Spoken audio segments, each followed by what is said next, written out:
you still have to do your work. Yeah. You still have to, understand why you do what you do, why you're saying what you're saying, why you are moving the way you're moving. Yeah.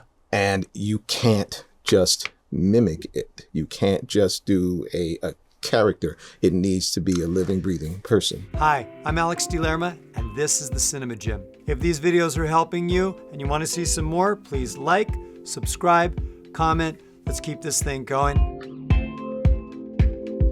Should I address you as Gilbert or as MLK? Gilbert is perfect. Okay. Yeah, playing historic people. That's the topic. And is there anything harder than that? Even if you were to play someone with a physical disability, like, My Left Foot, right? Mm-hmm. Which was an Oscar-winning performance. Yeah, you did, yeah. For Daniel Day-Lewis. Yeah, but nobody goes, nah, my brother has the same problem. You didn't get it quite right. But everybody knows MLK. Everybody knows John Lennon, or think they do. How, as an actor, how did you approach that? Lots of research. And the wonderful opportunity that I had an opportunity to play MLK in a couple of other theater productions prior to the to Respect. And every single, I think maybe twice before. And each one was a different experience for me because there was something else that I learned. And I think that for me, I had to approach it not as the person that everyone saw in the media or assumed that this person, to key in on person. This is a human being. Yeah. Not perfect, not not perfect. No one's perfect. Right. And so if I can tap in and understand who the human being is before the voice, because we know what he sounded like, and we could drop in and do a mimic the voice, but that's not going to get you through it. Right. If you're doing if you're a comedian, you're doing a set and you're doing like a 10-second joke, then maybe it'll work. But I don't think, but for me, I had to not let that be the focus. And luckily I also had directors who were like, yeah, don't focus on the voice. Yeah. Because if it's real, if it's honest, if it's grounded, it'll come the way it needs to come. And it's not necessary, because once you start putting it on, it becomes something else. It's not a living, breathing person, because it actually puts a little distance between you, who you are, the person, and the audience watching it. A friend of mine, who she's very, she's critical, highly critical. Yes. And she went to a screening of the movie. And one of the things that she said to me, and I was like, and she was in New York, and she went to see the movie, and she said, when they announced that when MLK was assassinated, people were crying in the theater. Oh, wow. And I was just like, wow. And I didn't think I'm like, I need to do this justice. It's not about me. It's not about perfection. It's about the honesty of it, being grounded in it, being authentic, having an understanding of the why, as opposed to, I'm just going to do the voice. I'm just going to do the voice. And it rings differently. Even when I look at Jamie Foxx, for example, pops into my head when he did Ray. I was like, and I know Jamie to be a comedian primarily. Yeah. Very talented, brilliant guy. But when I saw Ray, I was like, wow, he had to take that journey. Yeah. And he went there and he did. And I said, beautiful, fantastic work. Yeah. And it's like, and that's what happens when you're not, it's not about the ego going in. It's about, I know what this is. I understand what it is. And I'm just going to do this thing here. And it's like, no. You still have to do your work. Yeah. You still have to, understand why you do what you do, why you're saying what you're saying, why you are moving the way you're moving. Yeah. And you can't just mimic it. You can't just do a character. It needs to be a living, breathing person. That's it. I think the trap of playing a historic figure or a well-known person is the mimicry. Yeah. When I was a little kid, and to this day, I'm a really good mimic. And I used to have very big family. So how you get attention is you got to figure out, what do you do? Do you sing? Do you dance? I did impressions. So it'd be like Jerry Lewis and then Richard Nixon. And I used to go around the house imitating it. And I got pretty good. Now, fast forward to when Anthony Hopkins did the Oliver Stone film, Nixon. I remember going to the theater as a young man. I'm sitting there and I'm watching it. And I love Anthony Hopkins. And I was like, that doesn't sound like Richard Nixon. I could do a better Nixon than that.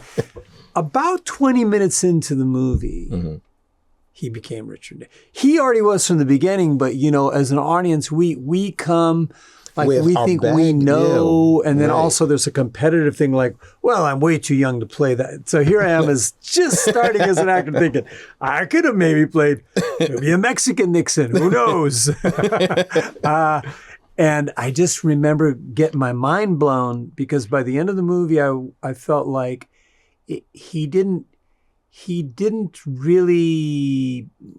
any mimicry, he didn't do a great impersonation, but he captured the essence of the man and the humanity of the man. And I was just like, whoa. Yeah. It was such a great acting lesson. To see Sir Anthony Hopkins do that. And Hopkins was afraid of it. Anthony Hopkins. I know. I get it. I get it. I can imagine, even though you did it, you had done it on stage. But even before, when I got the opportunity to do it on stage for the first time, I was invited to. Were you like this? I was asked to do. It was a stage reading of Katori Hall. Mountaintop.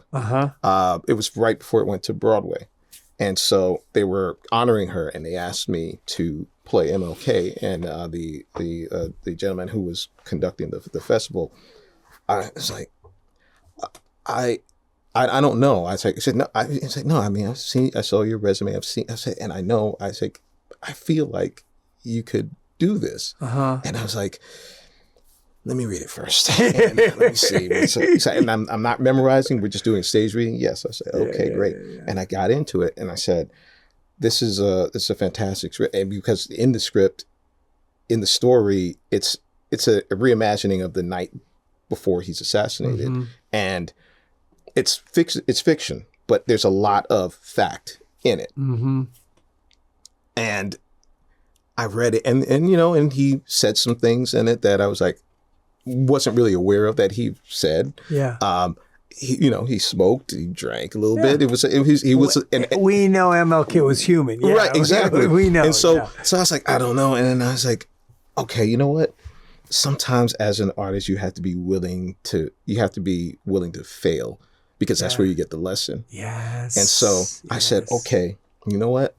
I just have one question for I have a couple of questions for the writer, and if I get that, I'm good to go. And I got there, I asked her a couple of questions, and she answered it, and I was like, okay. And the director, Che Yu, he said we were sitting there, and he just said to me, he said, I don't want. He's like, don't worry about the voice, which I was like, I wasn't trying to worry about the voice. We want to hear the human being. And that's all I needed. Yeah. And then once I got there, everything else just kind of like stacked on top of each other. And it was interesting because it was a stage reading and people forgot that it was a stage reading. People were crying in the audience. People people were moved. And it was a wonderful experience. And that let me know, say, okay, because I've done some historical people before that, but I had time, one, and two, it wasn't MLK. And I was doing a tour of the show at one point, and my dad actually came to see it. Oh wow! And he was there, and then he kind of ran out after the show was over. And I was like, where are you? He's like, well, we had to leave. I was like, no, I need you to come back because I need to talk to you. And I was like, well, he came back. And he said, and one of the things he said to me was that, you know, when you walked out on stage, you know, I was like, oh, that's my son. And he said, like, within a couple of minutes, it wasn't you, it was, Whoa. I felt like I was watching King and hearing King. Wow. And that was a lot for him. And so I was, and for me, like that meant the world to me, because here's this man that's known me since I was just a thought. And Isn't that amazing? Yeah. You'll never get a better review in your life. No, not at all. Ever. No. And it's like, you know, and that's what makes it more worthwhile. That's what makes it so powerful. So in approaching someone, a historical person, I don't even want to think about the spectacle of I want to know how he was with his children. How was he with his wife? How was he with his friends? What did he say in his private, intimate moments? You know, or even go so far as to say, if I was living during this time and I was in this position,